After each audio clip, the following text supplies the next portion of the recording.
Hey, this is Umpa Traveler and welcome to this video. Imaginarium Theater 6.4. The elements for this Imaginarium Theater are Electro, Cryo, and Animo. There is no clear, powerful reaction between these elements, but the buffs that will be provided are more than enough to defeat the enemies. The opening characters are Reza, Dori, Yula, Mika, Jean Yun, and Sayu. The most useful characters from the opening characters are Reza and Jean Yun, and I recommend you preserve them for the latter stages. For the earlier stages, I recommend you use Dori, Mika, Sayu, and maybe even Yula. One thing that I would like to remind you are the characters are level 90, talent level 888, and have a decent weapon and artifact, but they are constellation 0. So if your characters are not built better than this, choose the characters that are provided. And the special guests are Bennett, Columbina, Farina, and Durin, and this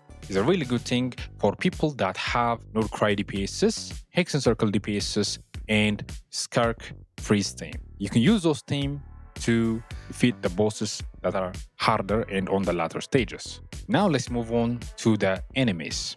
On the first act, you can choose between the Furnace Shell Mountain Weasel and the Fitui soldiers. I recommend selecting the Fitui soldiers because you can use any element, any kind of characters to beat them, and they are easy to defeat. While the Weasel is a bit difficult because they heavily rely on plunging characters.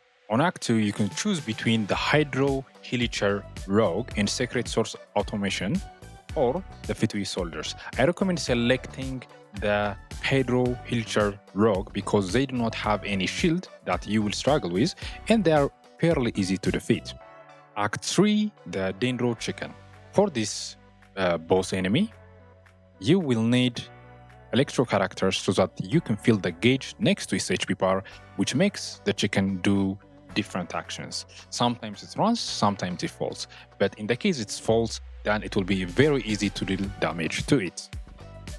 On Act 4, you can choose from the Treasure Hoarders or the Desert Eremites.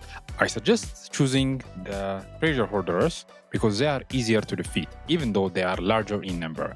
And since the task is to protect the device, you can use an Animo character to group them easily and attract their attention when the battle begins. On Act 5, you can choose between the Rain Guards and the Fontaine Mags. I recommend selecting the Rain Guards because they are usually easy to defeat and they tend to group themselves together. For Act 6 is the Wave Shuttler boss. This boss uses some kind of a cryo object which you can destroy with an electro attack or several electro attacks to stun it. So I recommend bringing a couple of electro characters for this boss so that you can stun it and deal damage easily to it.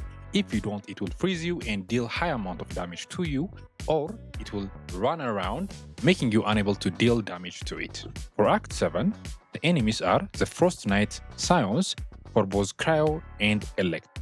Now the mechanics for these enemies is to deal the same element to them so that you can fill their gauge, which weakens them and enable you to deal high amount of damage to it. Or you can just straight up avoid the element that it uses and brute force using any kind of character you want.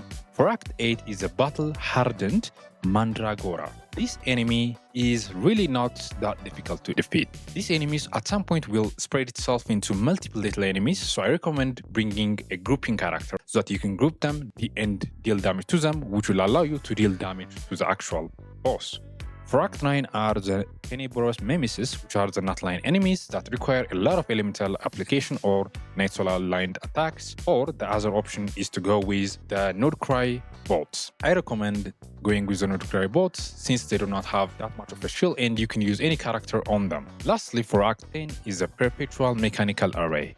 But before doing the Act 10 boss, if you are doing the Lunar stage, you can do the extra 2 stages called the Arcane stages. For the first Arcane challenge are a bunch of Eremites, and you are required to last a certain amount of time battling them.